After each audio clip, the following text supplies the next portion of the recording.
So continuing lesson 3. Thank you for helping him, Jordan. He looked a little, You with us now, Garrett? Awake? Garrett, my friend, can you read to me the instructions? It says example 1, solve for what? Because I asked you to. Solve for what? I'll never get tired of that joke. Solve for y. Garrett, what that means is get the letter y by itself. Just like solve for x meant get the letter x by itself. The difference here, Amber, is I'm not actually asking you to get me an answer y equals 7. What I'm saying is rearrange this equation to get the y by itself. And Greg, we've been doing a whole bunch of this in physics, getting whatever by itself. VF, VI, A, T, D, T, VF squared, all that stuff. F, A, all that. Yes? So let's look at example 1. How would I get the y by itself? Minus 2x from both sides.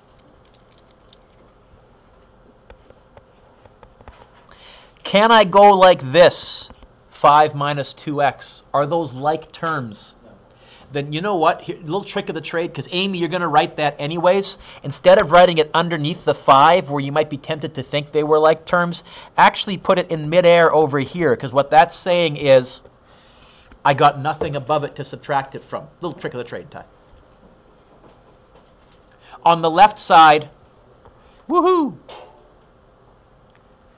The y drops down, the equal sign drops down, and I have this. Garrett, what were the instructions? Which really meant get the y by, is it by itself? Now, technically you're done, except I know where I'm going with this. We like, when we get the y by itself, to write the other side with the x term first and then the constant. Alex, I would actually write this as y equals a negative 2x and a positive 5. Why are we doing that, Mr. Dewitt? Next class, I will be teaching you, we call this slope-intercept form, and you'll memorize how you can glance at this and instantly graph it. That negative 2 in front of the x tells you something, and that positive 5 tells you something. B.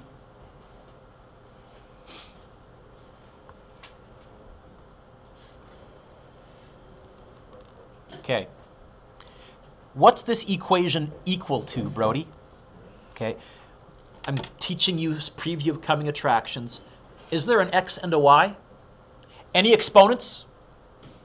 Okay, this is a linear equation. When you make a linear equation with an x and a y equal to 0, we call that general form. You're going to learn 3 different forms of equations in the next few days. This is general form. So I agree with you. If we want to get the y by itself, Brody, say it louder. Add 12, and what else? If you want to, because there's a 0 on the other side, Darian, I wouldn't have a problem if you just went like, in fact, I kind of like it if you just went like this. Hey, Dewick. If you just move that to that side and move that to that side by changing the sign, Alex, really, Marcus, you're subtracting or adding them. Shouldn't the 3 have a y? Shouldn't the 3 have a y? That is a y. Let me make it a little neater for you, Kira. Look at you in the front row, and you can't read my writing yet. My goodness, the things I put up with. You're correct. Amy, you see how I did that? Now, if you want to go plus 12, minus 6x, you can. You're going to notice a lot of the times the equations are equal to 0, and the quick thing is if you move anything to the other side when there's a 0 there, it changes signs. Is that okay? Have we got the y by itself yet? Not quite. I have the 3y by itself. How would I get the y by itself? I need to deal with that 3. Divide by 3. Divide everything by 3. So I'm going to go like this. Divide by 3, divide by 3, divide by 3. Kids often forget to divide both things on the right by 3. And I would have that answer to pick from. I would have an answer with a 12 instead of a 4 to pick from. I'm going to get this. Y equals negative 6 over 3. Does that reduce to what? and the x drops down like a domino. And then I have positive 12 divided by 3. And I think positive 4, reminds me to put a plus sign there. Right? There, I've got the y by itself.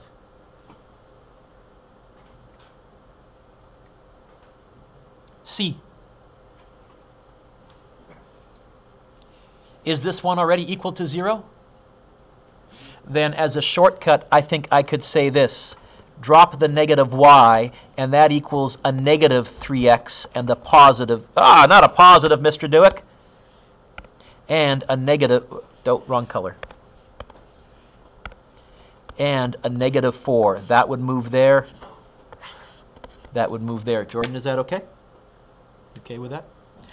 By the way, in fact, Garrett, every year when I've taught this, about half of my kids have reached the point where they can do the whole schmear in their heads.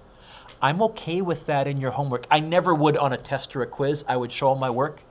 But as Greg knows in physics, I encourage kids to do a lot of this in their heads, yes? It's a good skill. Time saver? Cuts down on your memorization? Yeah. So I've sold you on it. It was uncomfortable at first, but when you got wrapped your brain around it, you're like, this is great. Oh, Greg, have I got the y by itself yet? What's in front of it? A negative what? There's a number there too. Negative 1. So what will I do? Divide by negative 1, divide by negative 1, divide by negative 1. Sure.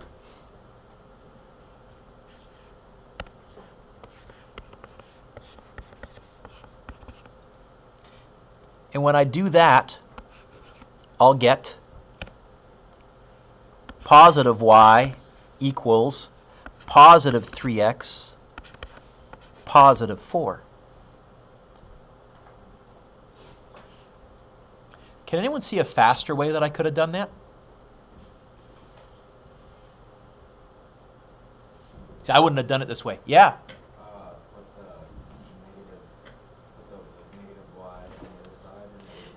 I'll be honest, if I was doing this equation set, because I'm comfortable putting stuff on the left side or the right side, I know there's no difference. If you had given me this,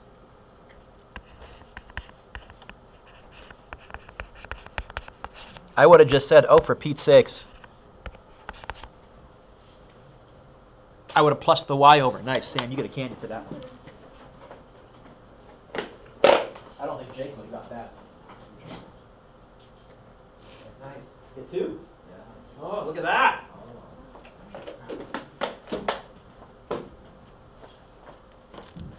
No, they're still okay. Starting to get a little stale, but you gotta work at it. I probably would have done that. In fact, often if it's a negative y term and it's equal to 0, I'll move it over. The less chance for me to make mistakes with negatives. But either way is fine.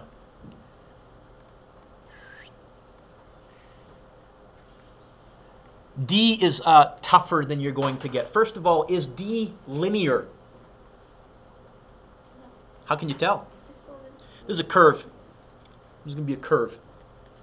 This is sneaking in some Math 11, so you can make a little note to yourself, not on test if you want to, but I don't mind going a little bit beyond what the course asks.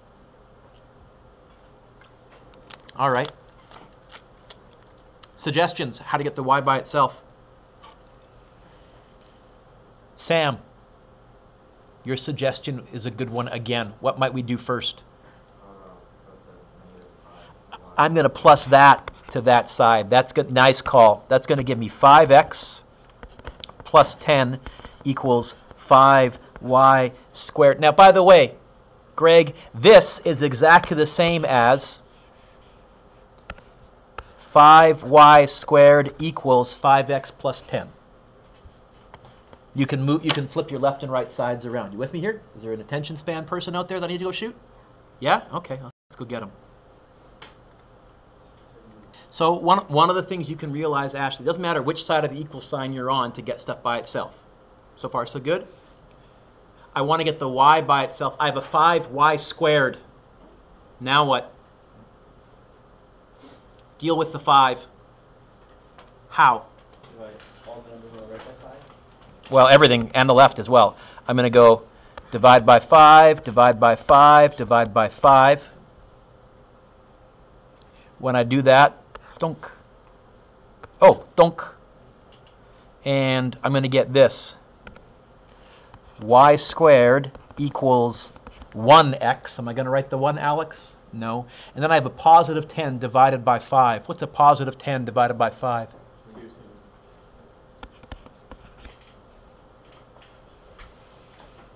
Greg, how do I get rid of a squared? Yeah, see, Greg knows this from physics. We flogged this to death. So Greg would get to this line. He would say, do it. How to get rid of a squared? Square root. This is really the same as y equals the square root of x plus 2. Actually, it's not, Greg. I've lied to you in physics. It's technically the same as positive or negative that. Because I don't know whether my original was positive or negative. However, in physics, Greg, we're always dealing with positive numbers. This was usually being used to solve for time, right? Remember, that's most of the times when you were square rooting, it was to get the t by itself. Time is always positive. Science tends, time's a scalar, it's positive. So don't freak out about that. I'm not going to give you one like D, but for what it's worth, Amber, we can handle it. I'm not going to freak.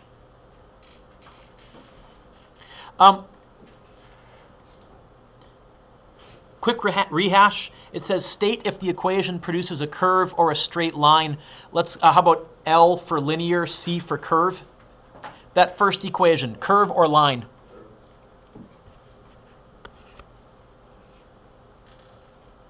In fact, I know what it looks like. It looks like this. Second equation, curve or line? In fact, I know what it looks like. It looks something like that. Next equation, curve or line? It's a curve. In fact, I know what that one looks like. It looks something like this.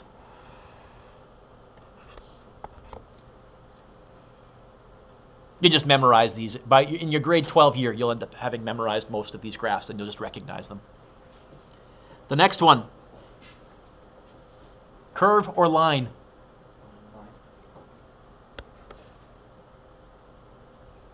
Next one, curve? Yep. Oh, sorry. This one would look like up 3 over 2, kind of like this. This one is a square root graph. Square root graph looks like it's been moved one left. It would kind of look like that. Next one.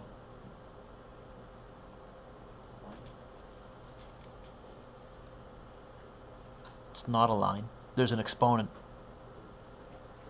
What's the exponent on the x? 1 at the bottom, but what if I wrote it, wouldn't I elevator? This is really the same as y equals x to the negative 1. Elevator. See, there is an exponent, just not very obvious, but there is a funky exponent. This is a curve. This one looks like this. And like this.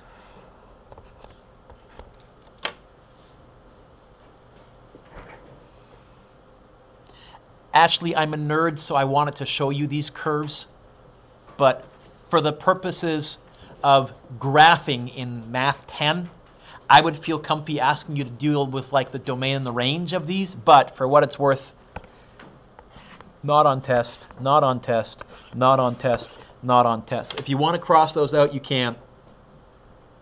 Linear stuff is what you got to be able to spot.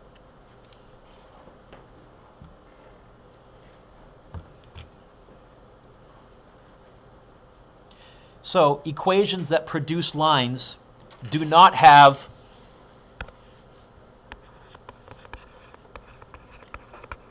exponents and weird stuff. Weird stuff is not a mathematical term, but do you understand what I mean by it? Square roots, hey, any of the other mathematical operations like sine or cosine or tangent or any other buttons on your weird stuff.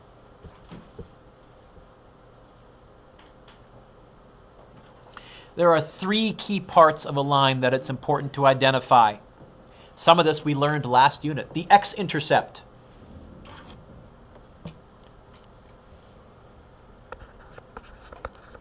where graph crosses the x-axis.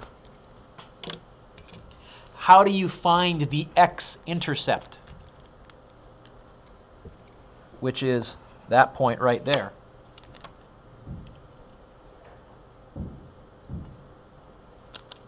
you remember?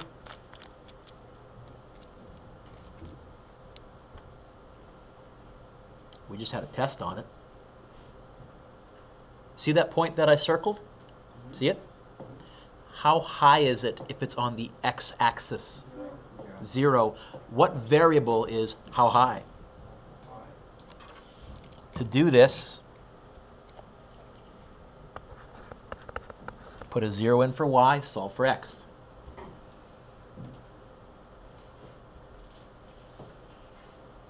Y-intercept. Hey, that's where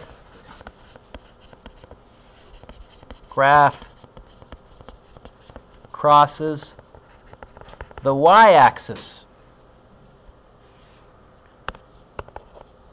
That would be this point right here. If you're on the y-axis, Amy, how far left, right are you? What's your x-coordinate? 0. That's why to find the y-intercept, let x be 0.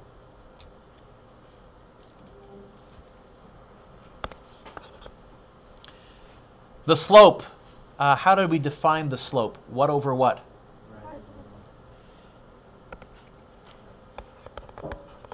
Rise over run. And we had a slope formula. The slope formula was y2 minus y1 all over x2 minus x1. The second y value, take away the first y value, all over the second x value, take away the first x value. Turn the page. I couldn't fit this on the previous page, I tried. So in the example above, the x-intercept, you can have the graph in front of you behind me there. What are the coordinates of the x-intercept? What, comma, what?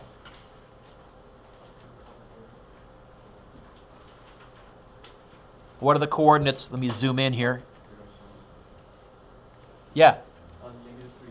Negative 3 comma 0 is the x-intercept, because that's on the x-axis, 3 left. Yes? What are the coordinates of the y-intercept? 0 comma 2. Hey, what's the slope?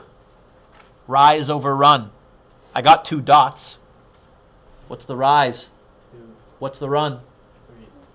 3. By the way, can you sort of see the slope hidden in the x and y intercepts? Sort of, but kind of. For each of the following I wrote here, label the x and y intercepts on the graph, sketch the graph, and then find the slope of the graph. Okay.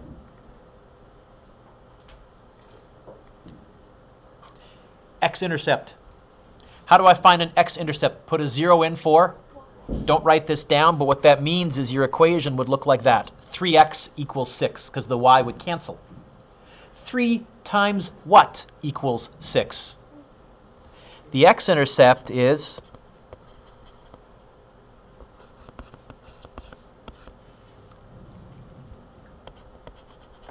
come on, pen. Arg.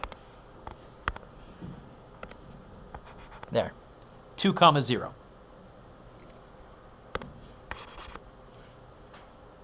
How do I find a y-intercept? Put a 0 in for. If I did that, that whole term would vanish. I'd have negative 2 times something equals 6. Negative 2 times what equals 6? Yeah. The y-intercept is 1, 2, oh, not negative 3 comma 0, Mr. Dewick. How about 0 comma negative 3? So there's the x and the y-intercepts. Brianna, holy smokes, in our head, almost showing no work. Not bad. Hey, what's the slope? Rise over run.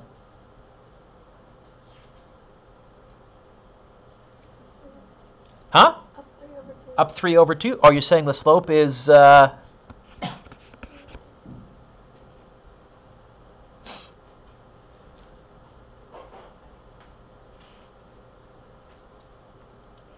yoink. B. B. Let's do the y-intercept first. To find the y-intercept, what do I let be 0? X, which means this whole thing would just vanish. I have y equals what? You know what? That's the y-intercept. Y equals 5. The y-intercept is right there, and it's going to be 0. When x is 0, y is 5.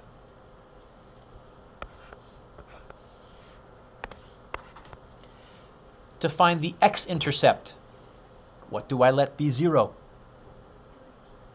Because I asked you to. Why? Because I asked you. I'm going to let the y be 0. Now, this one is a little bit tougher. Here, Brianna, I am going to have to show some work. I'm going to get this. 0 equals 5 minus 2x. And now I'm going to get the x by itself. How? Minus 5 on both sides. I would actually plus the 2x over and get rid of a whole negative, because I hate negatives. Minus 5 is not wrong. I'm just more right. Because what's 0 plus 2x?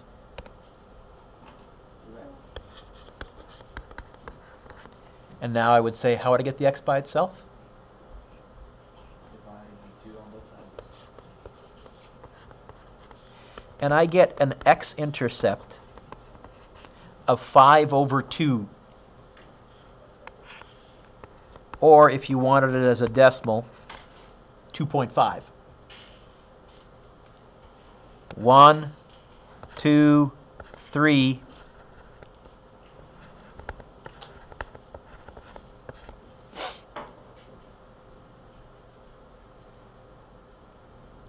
All right.